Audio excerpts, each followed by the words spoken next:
Hey, what's up, guys? We're going to be back talking about 911 again. It's been a while since we've had any 911 episodes, but I figured to be back, and this time talking about the history of 911 and why we even have that number and why that even became a thing.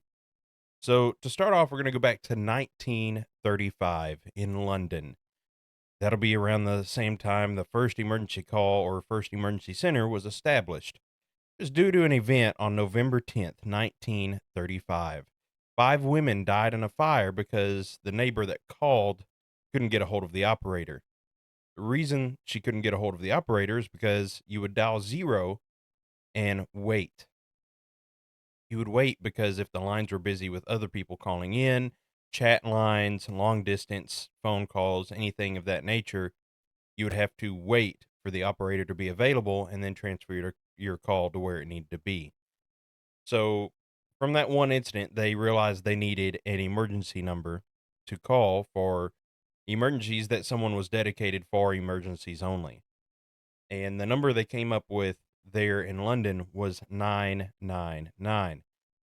Now, all of these emergency numbers have a specific reason why they have that number. In London's case, and in many of these cases, since it's such early in times, rotary phones were the primary way to dial in that day and age. Is you would have the little rotary dial that you'd go around. I'll show you a little picture on the screen here. And what you would have to do is find that number, spin it around to the end and then let it go.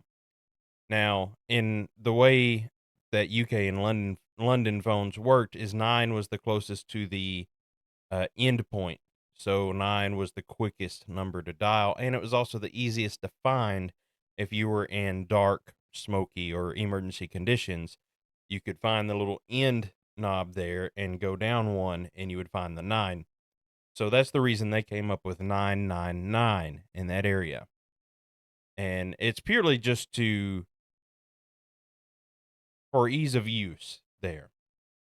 There were some instances where this became an issue because the first emergency centers in London, in order for them to realize they had an emergency call, they had really loud horns and bright lights that would sound whenever an emergency call would come in. The horns were famously called in London hooters, is what they called them. And also famously, whenever those tones would go off, it was deafening the first dispatchers to where they couldn't hear the call and they couldn't hear other calls coming in. And so they would stuff tennis balls into the horns to muffle the sound so they could still hear the call coming in. Just a little background on emergency calls there. I'm glad we don't have that anymore. That would absolutely drive me mad. The first call was July 8th of 1937. The first time it was being actively used.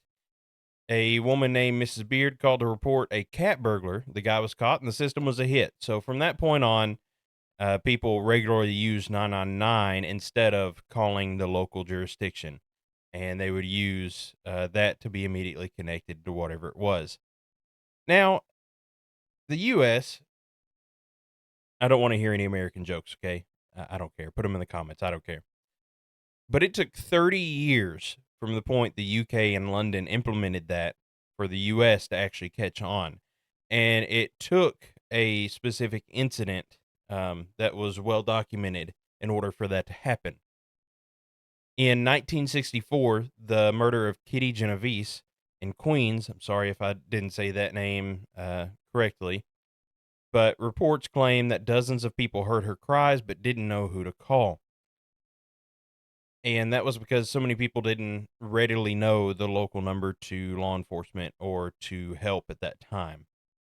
And I think when you get into the article, there was about 12, 13 people that reported that, yes, I wanted to call. I was trying to call, but I didn't know the number. I was having to wait on the operator. So a similar situation to the UK. So in 1967, still took a few years at this point, the FCC met with AT&T. Now, fun fact, AT&T still runs a very large majority of the 911 systems today. But they worked with with AT&T to come up with a number that was short, easy to remember, and never used as an area code, which is why 911 was picked for the US because some of the 3-digit same numbers were used as area codes and things. And so it would confuse the system and accept that as an area code rather than an emergency number. So 911 was chose. 9 was also some of the other logic they used was 9 was far enough away from the short key to prevent accidental dials. And then 1 in the US for the US rotary phones, because they were still super popular at the time, was the closest number to the end point for US rotary phones. So you do 9, which is the first away, prevent accidental dials or whatever the case is, and then 2 ones because it was the closest to the dial. 9 was also super easy to find still on American rotary phones because of the little knobs and endpoints at the different sides of the phone. So another fun fact about the US 911 system, there was a small town that still had a municipal ran phone system that caught wind that AT&T was going to be doing this and worked tirelessly. Overnight, they implemented it because they wanted to be the actual first ones to make a 911 dial. They literally worked overnight in shifts to complete the work needed to implement the phone lines and make the 911 call I think it was a full week before um, they did it on a national scale in Indiana when AT&T made their first call. But it was February 16th, 1968. The town is Haleyville, Alabama. They still have a museum dedicated to this. And also, the Canada did technically beat the U.S. in 911 when they made the first 911 call, or for them, it was 999 in 1959. But they switched to 911 whenever the U.S. rolled out theirs. That way, it was a generally known number for U.S. and Canada. That way, people traveling and all of that, it was a readily known number to both. Nowadays, we don't have to worry about that. That is something that is automatically done, whatever emergency number you dial, but we'll get into that later.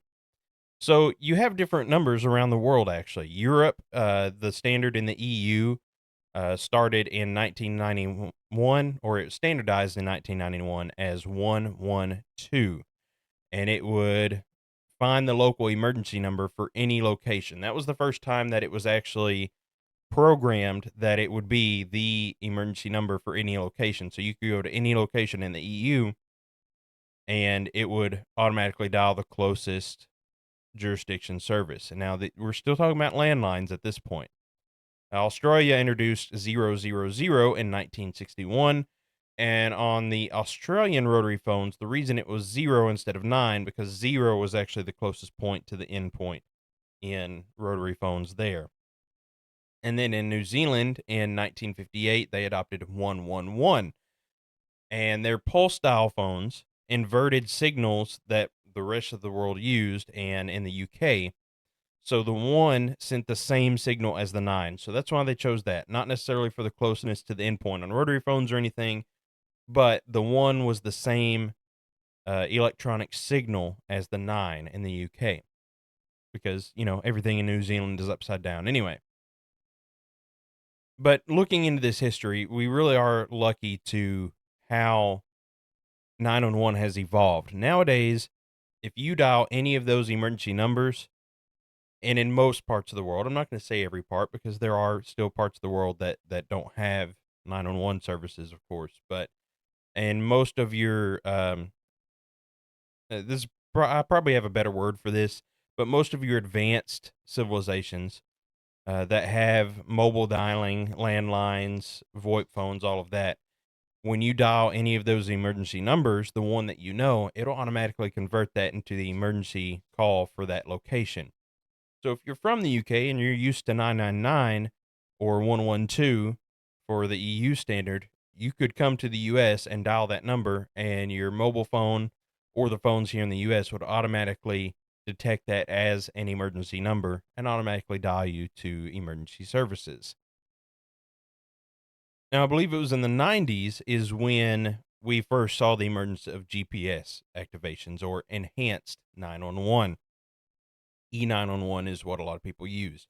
Generally don't use that anymore, actually, but it might have been even the 80s, but all of your landlines were connected to a physical address when you register the phone line.